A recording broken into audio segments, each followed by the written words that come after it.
Hello and welcome back to the Real Talk Podcast. My name is Matt Began. And I'm Vitti Pierre. And the topic of this episode is going to be about boundary changes. And with us is Dr. Vitti, who you're the one who's been proposing these boundary changes.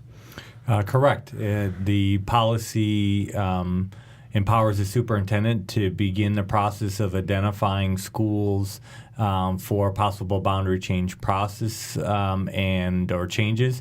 I recommend that to the board as an FYI about what schools I'm looking at, gain their feedback through individual meetings and through a workshop.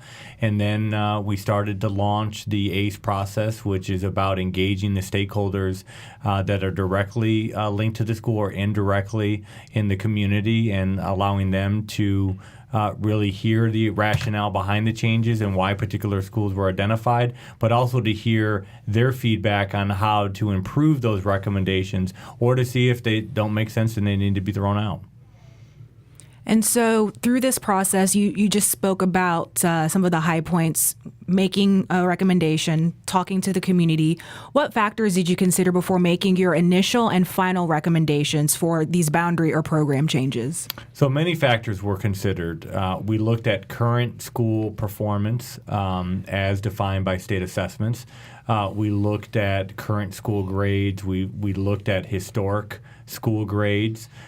We also looked at the state accountability system as far as how schools are identified for possible sanctions currently, and those that would be vulnerable for more extreme sanctions into the future. We looked at enrollment trends. We looked at the number of students in the boundary that actually live in the boundary and could attend that particular neighborhood school. We looked at if students are not attending the neighborhood school, where are they attending? And we also looked at the current programs at these particular schools and whether those programs were sufficient enough to recruit or retain students back into school. So I would also say that we looked at the financial realities of continuing to sustain schools that are underutilized and not necessarily showing promise of increasing enrollment based on existing programs. So to summarize, we looked at student achievement. We looked at status of accountability as far as state sanctions are concerned.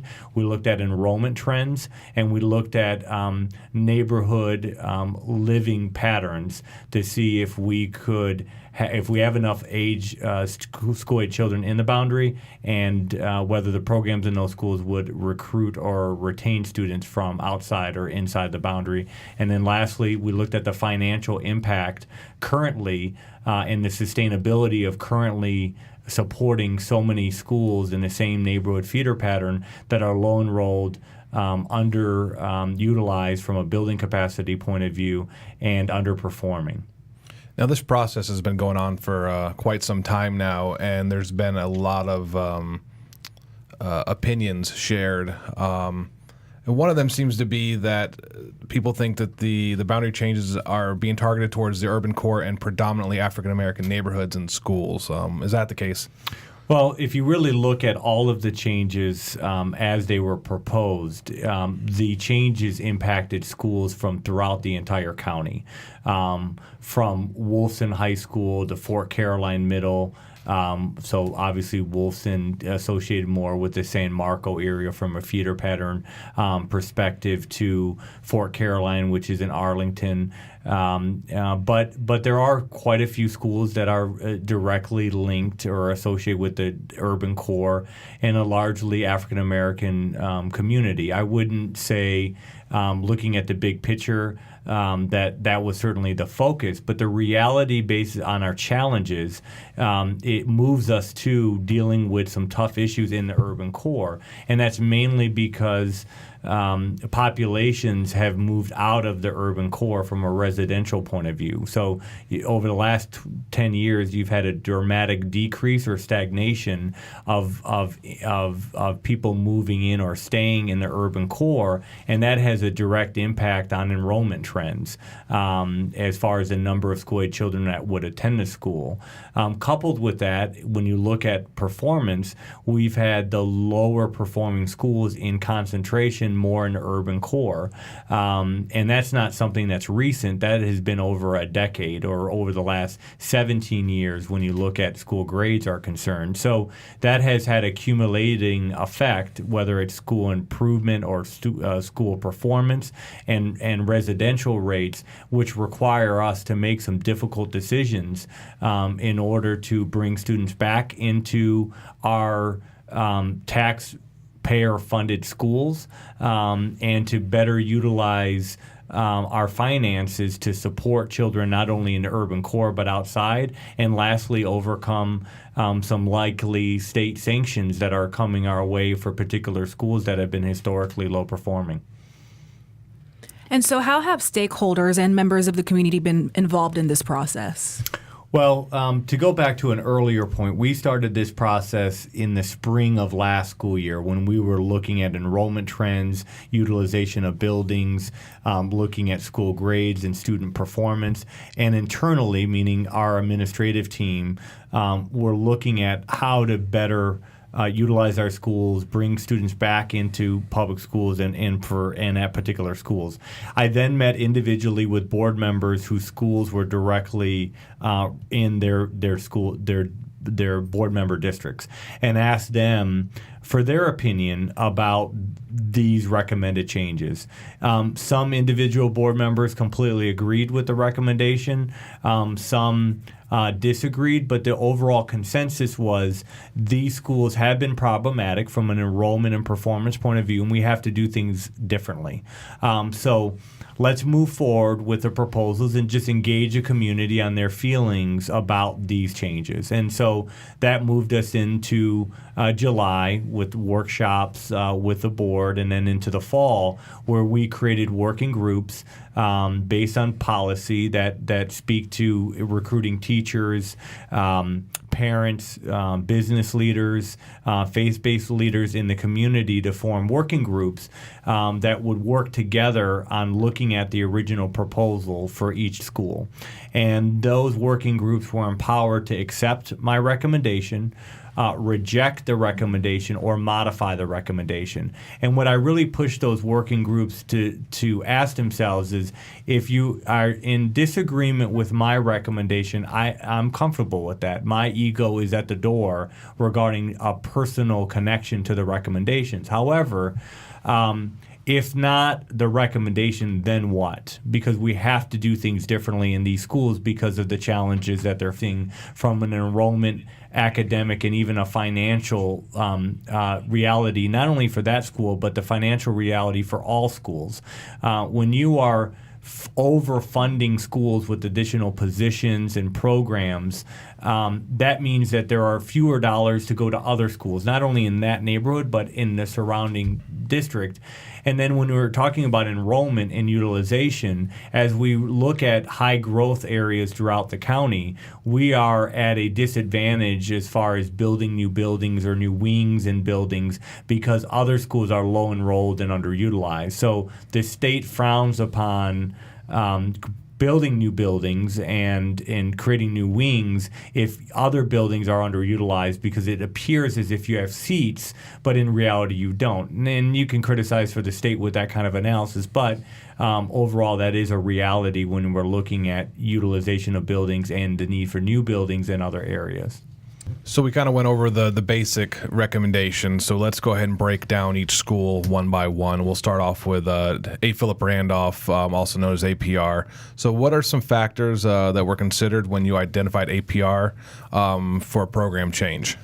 Sure. Well, APR right now is a dedicated magnet, so there's no natural feeder pattern associated with it. And can we just briefly talk about what a dedicated magnet is? Sure. So a dedicated magnet means that there are not boundaries or neighborhoods attached to the school, in that students are required or asked to attend that school because it's their boundary. We have district-wide transportation for APR existing, so students can attend APR from 9th through 12th grade, no matter where they live, after they fill out the application and are either willing to be drove to the school depending on where they live, or to get on a bus with a series of stops to then arrive at APR based on on magnet transportation. But when we looked at APR, the clear red flag that goes up is it being underutilized and not necessarily attracting students to the school. It is functioning significantly underutilization, much under 50%.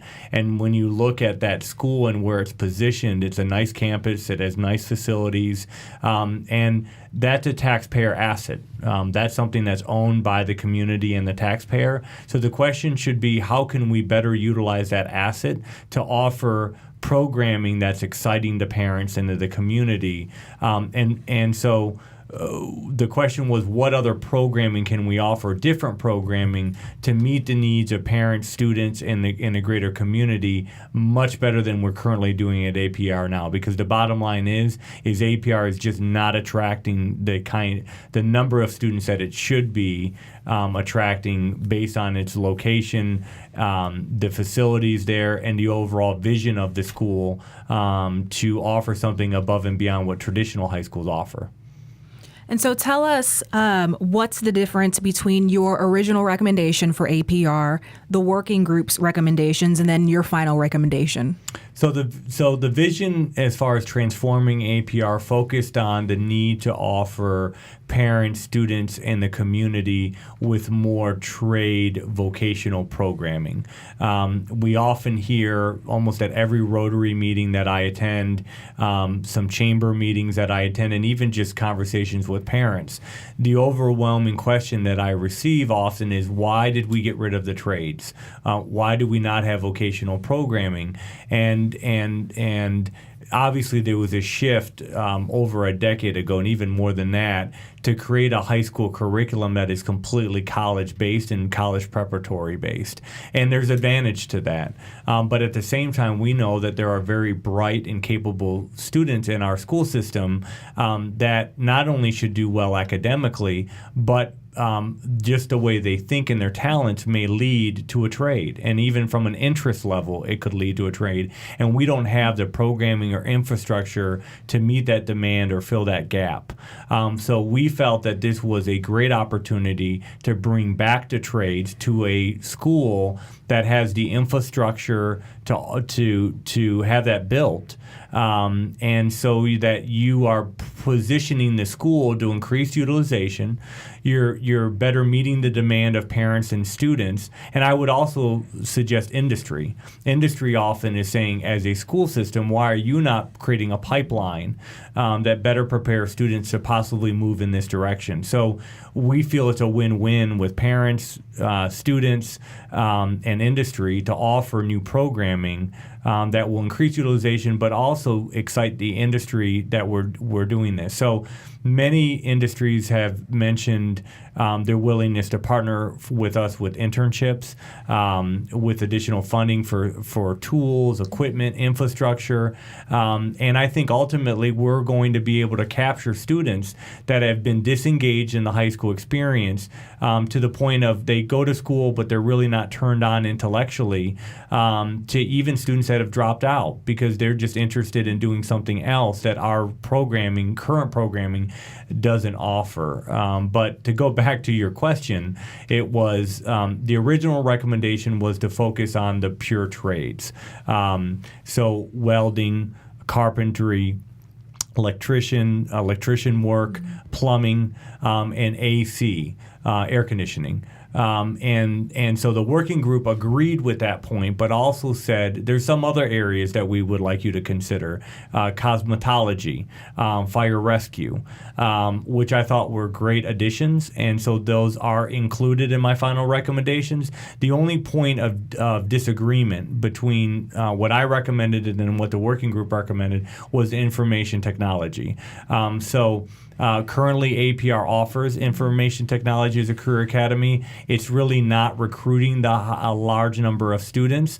So I just don't feel like that's the right fit. And later on, we'll talk about the change for Andrew Jackson, and I think that can be the hub in more of the traditional core for outstanding and different and unique information technology programming. And one thing that where I think we have failed as a district is to offer the same programming at multiple schools. I think if we really want schools to be destination sites and to build deep and rich programming and to be attractive as a unique location destination, you have to individualize the school and uniqueness at a particular school, not do something across the board. All of our high schools offer information technology, but we want to go much deeper and richer, and we'll talk about that with Andrew Jackson. I just don't feel like it's the right fit for APR. So why are traditional vocational or trade programs returning to the school district with this recommendation? Well, purely, one, there's demand in the industry for those kind of skills. Industry is hard-pressed right now to find employees that have those skills to do that kind of work. But coupled with that, there are students, as I mentioned, and even people that I've grown up with that weren't really turned on intellectually by the traditional academic work, but they're very bright and capable. They can do things with their hands. They can be very visionary when it comes to building things, fixing things, and the trades would be more connected to what their interest level is, their skill set, which only is a win-win. So if the industry is demanding it and we're not developing the supply, then and as a school system we can build the supply and we access those jobs, it's a great opportunity for students to make more money than they would have with just a traditional high school diploma without really any interest of going on into college, but not really being able to go to the workforce with any real skills beyond accessing a job in the service industry. You mentioned the high school diploma. Will students that graduate from APR get a traditional high school diploma? Yes, they will get they'll still have to meet all the high school requirements that any other student in any other high school would receive, but I would say that high school diploma would be enhanced because of the exposure they'll have at the elective level to one of these areas. In addition, the proposal is to strengthen our relationship with FSCJ, where students will be involved in doing enrollment courses. So FSCJ offers a rich menu of courses linked to these same industries. And so by the time students get into their junior and senior year, not only will they be developing higher level skills that are instantly employable or can access employability, but they will also have internships. And lastly, college credit. So even after the high school diploma is gained, they can continue their college education with college credits after they graduate from high school. So we spoke about transportation earlier. Will transportation be provided to this school? Yes. Currently, the school is considered a dedicated magnet, so it doesn't have any natural feeder patterns. And we have county-wide lines that lead to APR, and that will just be sustained into this year with these programmatic changes. Now, we're a society of the big what if. What if the district does not secure the magnet grant? Yeah, and that is certainly a possibility. We're optimistic that we will have a competitive grant, and we've been successful in the past, but we also know that there will be fewer grant awards this year. So the proposal has two different means of funding. One is through the grant, obviously, and the other is to use internal district dollars, possibly not in 1 year time, but in a 2-year phase-in approach.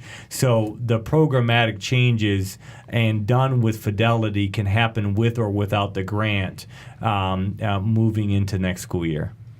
And so what about students who are currently at APR and perhaps they don't want to go this route? What happens to them if this goes through? Absolutely. So those students that are at APR, we're encouraging to stay at the school.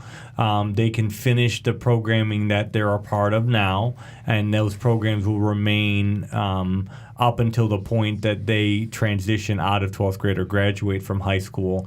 If students do not want to continue to be at the school, then they can attend their neighborhood school or put in a special transfer to go to another school, since the magnet application process will be done by the point of the boundary changes going to the board for a vote. But ultimately, the programming will stay intact. So students can graduate with the same kind of programming that they intended to finish when they went to APR. So let's move on to the next group of schools, and this is R.L. Brown, John Love, and Long Branch. What factors were considered when you identified these three schools for a boundary change? So all of the same factors that I spoke about earlier. In particular, we're looking at three schools that are low performing. Some of which have been more low performing or for a certain amount of years more so than others.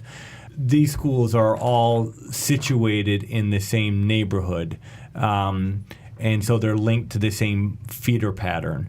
They are all underutilized. So when you look at building space, they're all significantly underutilized, and they're all in neighborhoods where there are fewer school-age children, so that even if all school-age children went to their neighborhood school associated with these three, you're still not in a scenario where it would be fully utilized. Coupled with that, all three are situated to receive additional funding. So we are, quote unquote, overfunding these schools with positions and support from the district level to improve student achievement.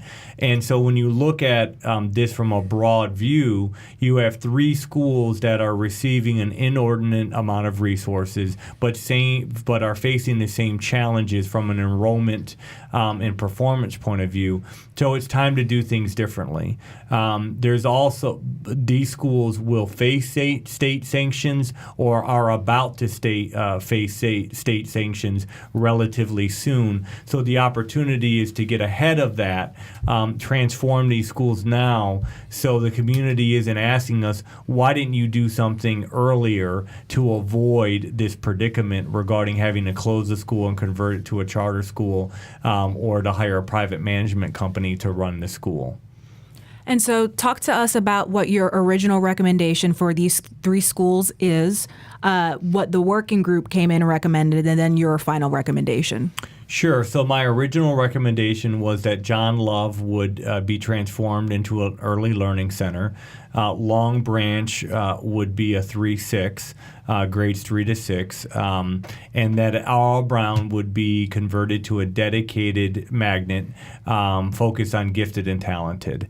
So the working group approved or accepted my recommendation with a couple of modifications. One, they wanted to see transportation provided up to a mile rather than the standard, the district standard of 1.5 miles. They also wanted John Love and Long Branch to be professional development centers or laboratories.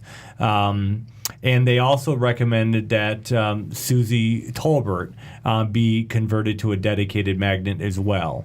And so roughly similar to mine, but with some additions that I thought were thoughtful and can be implemented. The other thing was that the working group requested after-school support or programming and summer support for these schools as well. And I think that's certainly something that makes sense and would be part of the final recommendation and implementation plan for these schools.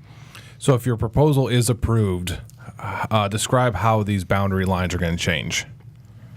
So if approved, R.L. Brown would not have traditional boundaries or neighborhood boundaries.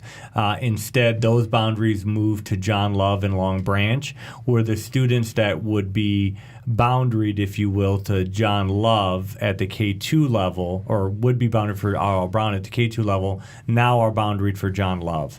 Those students in grades 3, 4, and 5 that would go to R.L. Brown would now go to Long Branch. And so that really defines the boundary changes as far as these schools are concerned. The other thing that is noteworthy are those students in grades 3, 4, and 5 that would be boundaried for John Love would now go to Long Branch, and those students that are boundaried in kindergarten, first and second grade for Long Branch would go to John Love. Why do you believe a dedicated, gifted, and talented IB magnet would be successful at R.L. Brown, and what would be the requirements as far as getting into that program? Well, R.L. Brown is situated in Springfield, and when I became superintendent a couple of years ago, there was a demand among parents in that area to create a charter school at the elementary level, something beyond what public schools were offering, and there's a continuing movement to possibly create a charter school in that area. Many parents in the area are traveling great distances to take their children to dedicated magnet schools. So the vision is to actually recruit parents from the neighborhood to return or to enter the public school system through a new dedicated, gifted, and talented program at R.L. Brown. In addition to that, R.L. Brown is positioned right by the highway exit. So it's a great way or a great resource as far as trying to recruit parents outside of the boundary to take their children there as well. The last point is that when you look at gifted and talented programming at the elementary level, oftentimes you don't see them positioned in what is considered more of the urban core or in predominantly African American communities. And so I also think this is an opportunity to build awareness and exposure of gifted programming in historically what would be considered lower performing feeder patterns or associated with neighborhoods that are lower income, so that there's an access point and a greater awareness for that opportunity, and so that we're more equitable with our distribution of gifted and talented programming, so they're just not in middle class or upper middle class neighborhoods. Part of your recommendation is to put a early learning center at John Love. Explain to us what exactly a early learning center is and why John Love and the community around it would benefit from that. Absolutely. So the Early Learning Center focus is about eliminating the achievement gap and narrowing the achievement gap if we can eliminate it instantly. And research is clear that if we're able to engage children at young ages, they're more likely to be farther and farther behind based on socioeconomic factors. So the vision is to work with students at very young ages, starting at 3-year-olds, with 3-year-olds, and to work with them in one building in a part of town where you have a high concentration of students that are below grade level, especially in reading, and the strategy, coupled by and reaffirmed by research, is that if we can work with children at young ages, build their skill level in literacy and also mathematics, that by the time they get to third grade, where they start to participate in state assessments, they will be more likely to be at grade level. Someone would say, well, why don't you just do this in regular elementary schools now? And the reality is just the lift and the burden of trying to work with an early learning focus, simultaneously trying to overcome the challenge of the accountability system. So what you often see in Title I schools, especially those that have been low performing, is you have two schools within one. And it's hard for the principal to monitor with fidelity, to problem solve, to support teachers in a deep, sophisticated way from kindergarten to 5th grade, because their attention naturally focuses on grades 3, 4, and 5, because that's where the school grade or the state accountability kicks in or is measured.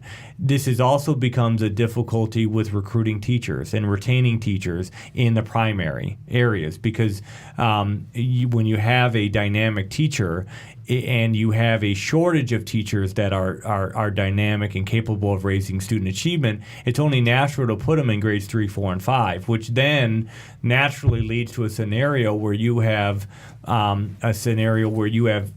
teachers that may be more underperforming or not as dynamic as those in grades 3, 4, and 5. So you're never really catching children up, and you're always playing the catch-up game. And so this is a way to finally attempt to get this right, where you concentrate on early learning. Children are farther behind, are not as far behind. They actually are catching up and making gains, so that by the time they're in third grade, they can perform at the same level that middle class and upper middle class children are performing. And so you've answered the question about the benefits of having the pre-K through 2 separate. What about the benefits of having a separate 3 through 6 elementary school? So that just it builds on the opposite of the early learning center piece, if you will, or builds off of that.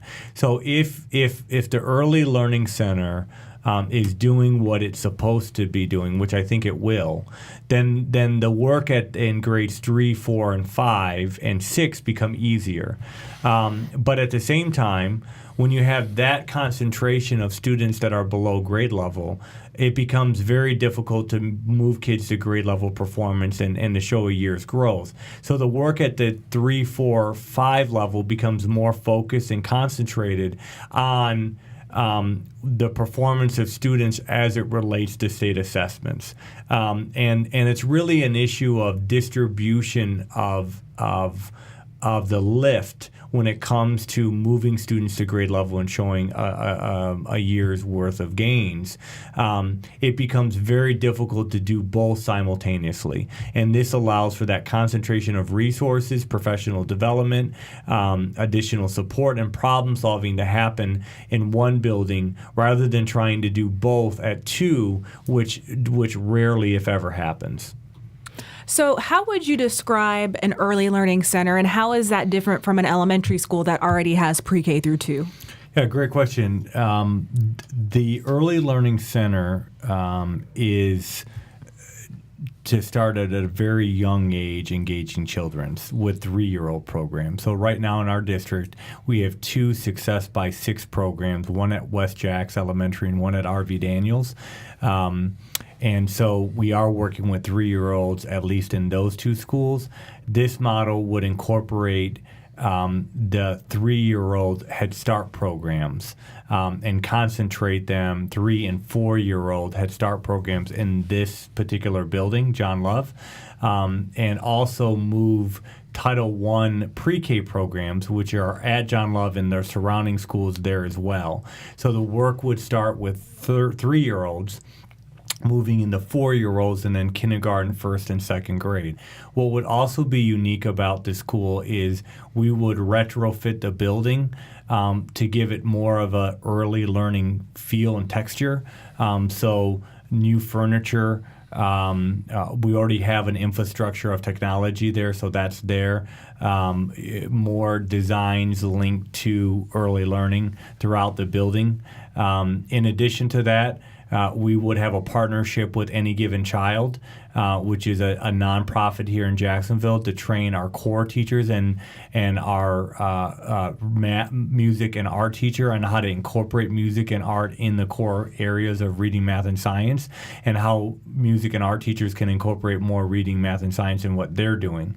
In addition to that, this would be a laboratory of early learning. So as we train new kindergarten, 1st, and 2nd grade teachers, this would be our lab school to bring them. Future interns at the college level would be placed there as well. In addition to that, we plan on partnering with Nemours. Nemours offers a curriculum called Bright Starts that we use at pre-K. We would use this in the pre-K and the kindergarten level as an intervention for our students. What would be different about this school as well is we would have a reading interventionist for kindergarten, 1st, and 2nd grade at every grade level. So this interventionist would rotate among classrooms to work with students in smaller groups that are below grade level to catch them up. We would also have intergenerational partnerships with local retirement homes to have our elderly come into the school, which would be great for them, but also for our children to work with more elderly citizens. And then lastly, part of the curriculum will focus on the rainforest concept so that our kids are outside more, touching and being a part of nature and connecting that to the curriculum. We will also be incorporating more themes linked to the curriculum. So you have more activities throughout the day and field trips directly linked to the curriculum. And all of this is not only about going deeper with a group of children that at scale are below grade level, but it's also as a way to change practice across the district when we look at teaching children at the kindergarten, first and second grade level. Now, the last question on this topic, I think, is probably one of the most complicated. Are fifth graders going to be required to stay at Long Branch as to become sixth graders? And then once they get done with sixth grade, then what middle school do they go to? Sure. So there's no boundary changes specifically linked to sixth grade. Sixth grade is considered an opt-in type of program, if you will, to parents. What we have seen is that with our K-6s, so this past year we implemented sixth grade at Rutledge Pearson and at Pickett Elementary, and what we're finding at those two schools is that students perform at higher levels in reading and math if they stay in sixth grade at the elementary level as opposed going to the middle school. So looking at the same type of kids in the boundary, they do better at staying at the sixth grade level. We saw this in Miami-Dade. We saw this in Long Beach, California with that type of strategy. And so it's sort of intuitive, I think, that by staying in that building for a longer period of time, you just have a greater comfort level.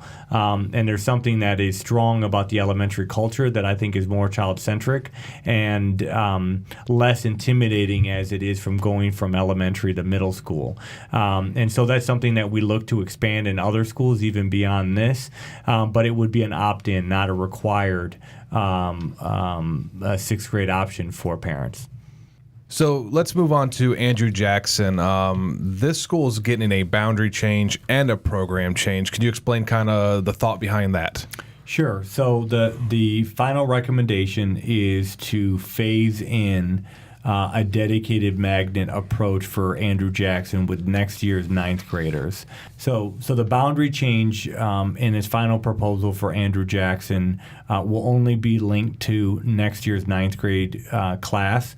The current 10th, 11th, and 12th graders would not be affected by a boundary change, and the boundary change would shift students from Andrew Jackson to either Ribault or Raines, and the program change beginning at the ninth grade level would be the incorporation of a dedicated magnet focused on a number of different programs, including coding, information technology, cybersecurity, and sports medicine, marketing, and broadcasting. And so what's the difference between your final recommendation and what the working group discussed? Yeah, this is one of the better examples of a working group that challenged my original ideas and I think made them even better. My original recommendation was that beginning with next year's ninth grade group, you'd have a dedicated magnet focused on robotics and genetics. And so the working group rejected not only the dedicated magnet concept, but the programs. Their concern was that Andrew Jackson would be converted to a dedicated magnet and move down the pathway similar to Stan and Paxson, and that it would no longer be a school that's accessible to the neighborhood or to students that do not think of themselves as being advanced academic type of students. And so their programs, I think, offer a good balance between attempting to attract students from outside the boundary and retaining students within the boundary. So specifically, their recommendation was to focus on information technology, and sports medicine, sports marketing, and sports broadcasting. That was their focus. And so when I went to the board and explained what the working group's recommendation was, the board felt that coding would be a stronger program because of the continuity with Kirby Smith, which is right down the street from Andrew Jackson. And then I incorporated the cybersecurity component because cybersecurity is currently at the school with a dual enrollment early college program with FSCJ and VistaCon, with City and Florida Blue. So we wanted to retain that program, but also create that continuity with Kirby through coding, and then just make the information technology more enhanced. So what will happen to the students who are currently at Andrew Jackson? So the students currently at Andrew Jackson will remain at Andrew Jackson and hopefully remain. They always have the option of going to another school, hopefully a Duval County public school. But the programs will stay intact at the school. And our vision is that the rising 10th graders, rising 11th and 12th graders will remain at the school. That the 9th graders coming in will be part of the new school focus. There's also an opportunity, for example, for 10th graders and even possibly 11th graders to access the new programs that will be coming in. But ultimately, no change for those students that are currently at the school for subsequent years. So they'll be able to graduate from the Andrew Jackson High School that they entered as 9th graders. So why make the school a dedicated magnet instead of just adding these programs? It's been that's been a frequent question and an ongoing one, and the rationale behind the change is multiple. One, it will be very difficult to recruit students outside of the boundary without it moving to a dedicated magnet. Whether we agree or disagree, the overall culture in Duval County Public Schools and in Jacksonville is that the dedicated magnet connotation or identification is more attractive to high demand parents and parents in general. And again, whether we like or dislike that, that's a reality.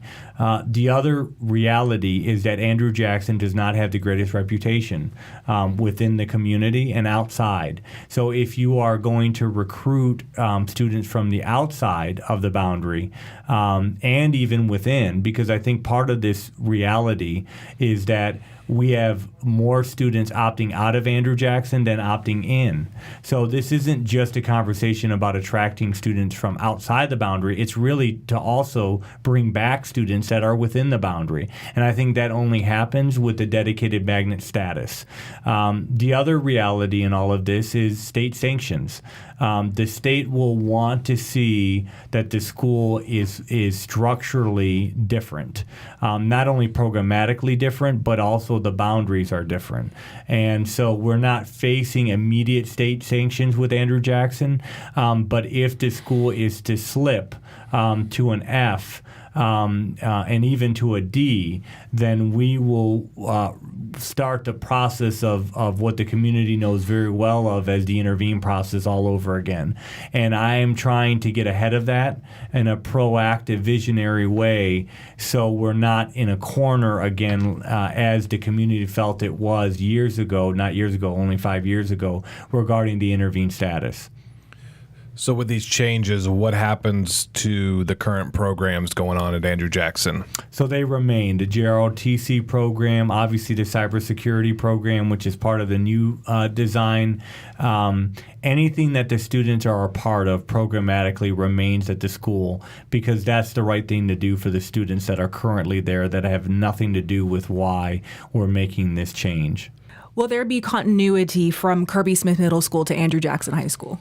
Yes, focused on the coding program. Specifically, there is coding offered at Kirby Smith right now. It's unique in its offering of coding, and that's something that we want to build into the high school aspect of Andrew Jackson. What's interesting is that Kirby Smith has been very successful in recruiting neighborhood students and students from outside the boundary, and in a neighborhood that can be perceived as unsafe. Whether that's true or not, that's the perception. And so if Kirby Smith can do it, then I think Andrew Jackson can do it. It just needs a refresh, if you will, or a redesign regarding marketing, its marketing and its design programmatically, releasing the boundaries and creating a dedicated matting similar to Kirby Smith. I think long term we can see the same success that we're seeing at Kirby Smith and Andrew Jackson with that kind of programmatic and boundary change. With the boundary change and the program change, what is the overall goal? What is your primary goal for Andrew Jackson? So the primary goal is to create a viable, exciting destination for students in the boundary and outside of the boundary, to offer a fresh set of programs that are unique to Andrew Jackson. And I think that's important for Andrew Jackson and the legacy history of Andrew Jackson. I think it's also important for that community that is in a revitalization process and needs stronger schools in order to move in that direction. I think it's also important countywide to offer new and different programming and continue to be competitive with charter schools and other choice options. And it offers the opportunity to create a great balance between students that are different from one another socioeconomically, racially, and ethnically. I think you see that at Kirby, and I think that can be built with Andrew Jackson because of the richness and uniqueness of the programs that are being offered at the school. You mentioned this uniqueness of the program, and I asked this question in the last section of the podcast about the teachers. What happens to the teachers that are there now, and how do you recruit the specialized teachers that are part of this unique program? So specifically, Andrew Jackson is a QEA school, so we do have teachers that are incentivized through QEA at Andrew Jackson. We would want them to stay at Andrew Jackson. But if for whatever reason they didn't feel like it was the right fit for them because of the program redesign, then we would want them to transfer to another QEA school to continue to be eligible and receive the QEA incentive. If teachers outside of receiving the QEA incentive want to relocate, then they would be empowered to do that. We're hoping to be more selective with teachers, especially with the programs that will be offered at the school. But again, based on the collective bargaining agreement, no teacher will be unemployed or lose their job because of the program redesign. The collective bargaining agreement is very clear that based on seniority, and obviously the teachers, even that are in the year one, have seniority over any new teacher that would be hired, and we have plenty of available positions across the district, so they would just go to another school if they didn't feel like Andrew Jackson was the right fit, or we didn't feel like Andrew Jackson was the right fit for them. So you named the different programs that are being recommended for Andrew Jackson High School. Explain what they are and why you want them at Andrew Jackson High School. So the programs that are offered really come from the feedback of the working group, and I think that's what at the highest level makes the working group such a powerful process, because you're really hearing from stakeholders about what's working, what's not. And this working group, I think, did a good job of answering the question, if not this, then what? And so the coding program starts with creating continuity with Kirby Smith. And that came more from the school board with wanting to create continuity with Kirby and creating that uniqueness. Also with the clear focus on STEM and the growing industry need for employees that have the coding background. So I think that will be important for our students to be exposed to that for jobs into the future. And again, very unique because it'll be the only program with coding at the high school level. And that would be at Andrew Jackson with this redesign. The information technology program, we have information technology throughout the district at every high school. What will make this information technology program different is a connection with FSCJ, with creating dual enrollment opportunities. So as students move into their junior and senior year, they're accumulating college credits specifically linked to technology and earning the possibility of higher levels of industry certification. Similar to what we're seeing at schools like Sandalwood with their IT program. And it would bring a unique IT program to the urban core, which is lacking right now with high-level certification. And what the exciting aspect of the IT program is not only the opportunity to earn college credits and industry certification, but the internship program that will exist with the school district. So the school district is in high need of technicians in technology. And so we often hire individuals and then they build their capacity and they go to work in the private sector. And so what we want to do is create a pipeline between our high school, Andrew Jackson in particular, and the school district. So starting in the summer with next year's 9th graders, there will be internship opportunities, and that will grow into the 10th grade, 11th, and 12th grade year, culminating with possible internships in the summer of employment and job opportunities at the end of the senior year. That was important not only because I think students are certainly more interested in technology than they've ever been before, and this creates a unique program at Andrew Jackson, but this is the strategy to recruit and retain students from the neighborhood. So the big fear is that Andrew Jackson becomes the new Stanton or the new Paxson. And certainly we want to recruit our highest performing students at Andrew Jackson, but we don't want to intimidate students that are your considered average type of students from an academic point of view, your 2.0, 2.5, 2.8 type of students that look at a dedicated magnet and say, that's not for me. If we build the IT program the right way, you can take very bright, capable, engaging young people, and they will be attracted to the program because of the uniqueness of the IT program. And so it will be a balanced approach with recruiting students from Kirby Smith who are more used to the dedicated magnet pathway, but also recruiting students that are considered average students academically that can really be turned on intellectually and academically with the right kind of program. Then we have the cybersecurity program, which is currently at Andrew Jackson, and so we're just continuing to build off of that, which is an early college program and with internship opportunities with City and Florida Blue. And then lastly, and also exciting, is the sports medicine marketing and broadcasting program. So in Miami, there's a school by the name of SLAM, which is a charter school that is funded by Pitbull, the entertainer, and we have an opportunity to replicate that program here in Jacksonville.